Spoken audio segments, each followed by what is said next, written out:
Merci d'être avec nous, c'est l'heure belge, c'est tous les soirs, hein, vous le savez. On a lancé cette émission il y a maintenant un petit peu plus d'1 an et on se devait de les avoir. Ils sont là, je suis content, c'est les Puggy qui sont là. Bonsoir. Bonsoir. Alors Mathieu, Romain et Ziggy en l'occurrence. Alors vous êtes là parce que forcément ça s'y prête, hein, actualité bien chargée, avec déjà des singles qui sont sortis, que l'on joue régulièrement ici sur notre antenne. L'album qui est sorti il y a quelques jours et puis des dates de concert, on va développer tout cela. Mais on va peut-être parler déjà de ce single qui tourne beaucoup, Mirror. Comment ça s'est mis en place avec donc la participation de Maël? Mais très naturellement, essentiellement, on avait un ami en commun, donc on avait cette chanson Mirror sur laquelle on avait quasiment fini, mais on sentait qu'il manquait quelque chose. Il manquait vraiment la perspective féminine, en fait, l'autre côté de l'histoire.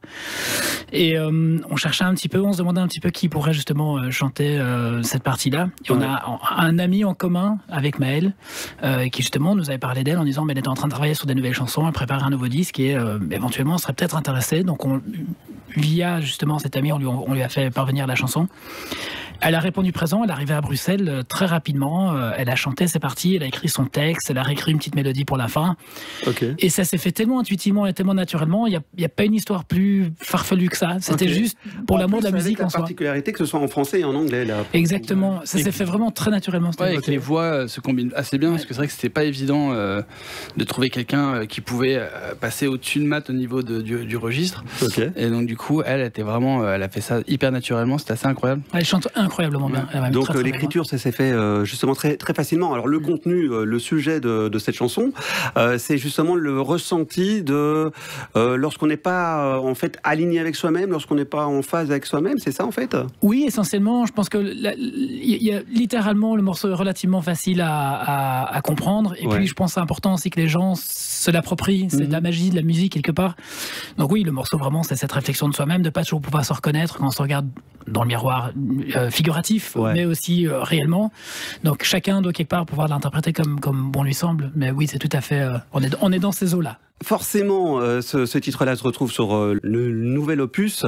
On va en parler. 12 titres, en l'occurrence. Mais en gros, je ne sais pas si l'idée vous tente, mais voilà un petit chrono d'1 minute pour nous expliquer pourquoi, entre guillemets, il faudrait écouter cet album, ou en tout cas, qu'est-ce que vous avez mis justement dans ces 12 titres. Est-ce que ça vous dirait, ça, l'idée? Oui, on fera de notre mieux. Ok, alors je propose de lancer un petit chrono, vous verrez, vous entendrez, ça se terminera par un petit coup de sifflet.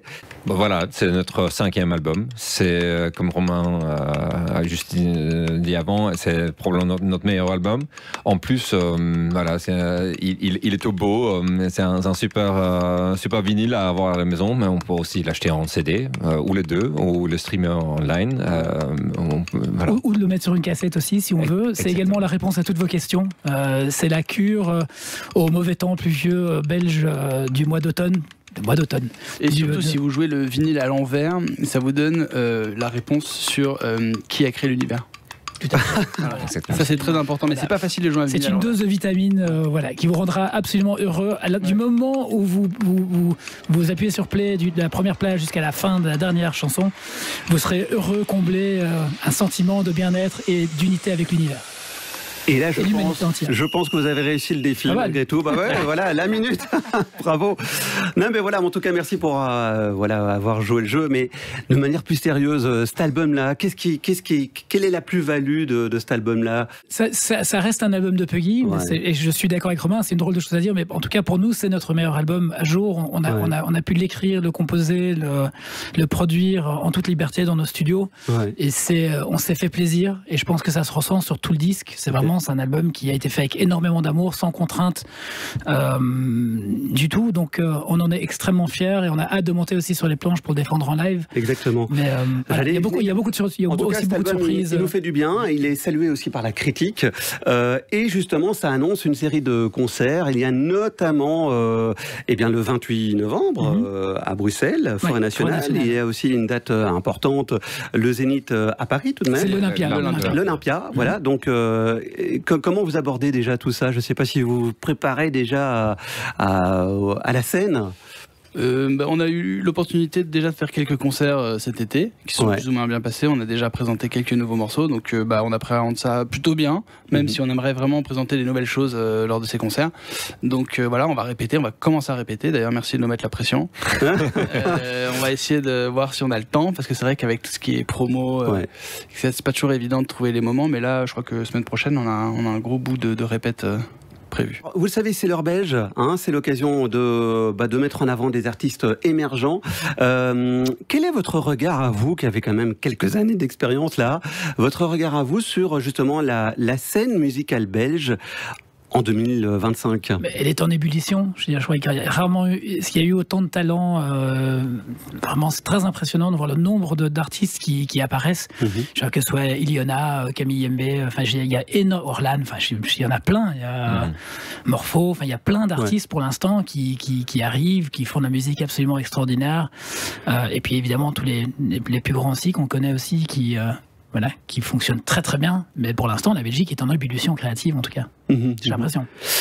Votre regard aussi peut-être sur l'évolution de la musique, qui est en pleine ébullition aussi, en pleine révolution même, avec notamment, alors je ne sais pas si ça vous concerne directement, je ne sais pas si vous utilisez cela dans votre processus de création, mais l'intelligence artificielle dans la musique. Ça arrive à grands pas. Je pense qu'il y a une nouvelle génération qui l'utilise, qui s'amuse avec. Ironiquement, c'est pas vraiment des musiciens ou des gens de l'industrie qui ont accès ou qui l'utilisent en priorité. Nous, de notre côté, pour l'instant, pas tellement. Mais ça risque de venir. Je pense aussi à un niveau technique, dans tout ce qui est mix et production, ça arrive à grands pas. Donc je pense que ça fait partie de l'époque dans laquelle on vit. Chacun doit être créatif avec. Je pense que ça remplacera pas forcément la créativité avant un bout de temps, mais c'est un outil, c'est un nouvel outil. Vous l'utilisez pas dans votre processus de création? Pas encore, non, pas du tout. Peut-être sur le prochain disque. On a déjà essayé pour le fun, évidemment, mais pour l'instant, il n'y a pas un outil qui peut remplacer les méthodes donc, en tout cas pour moi. Je pense que c'est incroyable pour aller de 0 à 60% en termes de création de quelque chose, mais malheureusement, il faut quand même terminer des chansons. Donc non, pour nous, c'est pas forcément quelque chose qu'on utilise, mais franchement, ça reste des super outils et c'est hyper intéressant ce que tu peux faire. C'est hyper fun. Je pense que c'est un peu comme toute révolution technologique en musique qui a eu lieu, que ce soit le sampler ou que c'était le synthétiseur, etc. Souvent, on doit attendre un petit peu de temps pour voir. En fait, souvent de la façon que c'est utilisé, la créativité